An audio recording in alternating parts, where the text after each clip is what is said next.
Quality failures can be expensive and damaging. But where should quality be checked, and where should it be built in?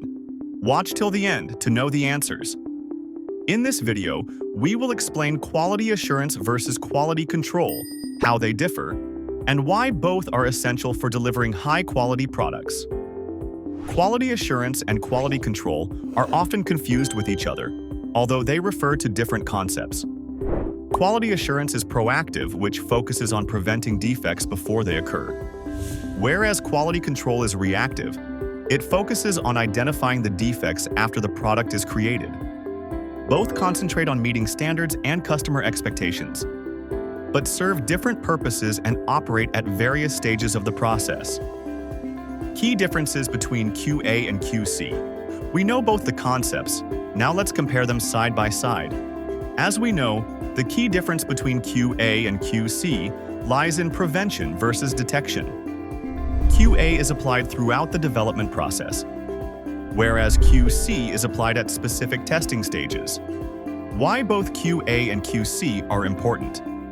With the differences clear, let's see why both approaches matter. Quality assurance reduces the risk of defects early. Quality control ensures the final product meets expectations. Together, they improve reliability, consistency, and customer satisfaction. Using only one approach increases risk and cost. Who is responsible for QA and QC? Quality management involves multiple roles. 1. Quality assurance teams. They define processes, standards, and audits. 2. Quality control teams. They perform inspections, testing, and defect tracking. 3. Development and production teams. They follow quality standards during execution. 4. Management and leadership.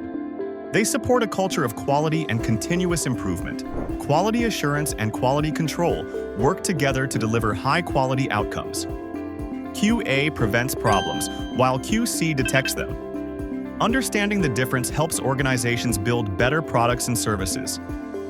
If you find this video helpful, like, share, and subscribe to the Knowledge Academy for more videos on quality management and professional skills.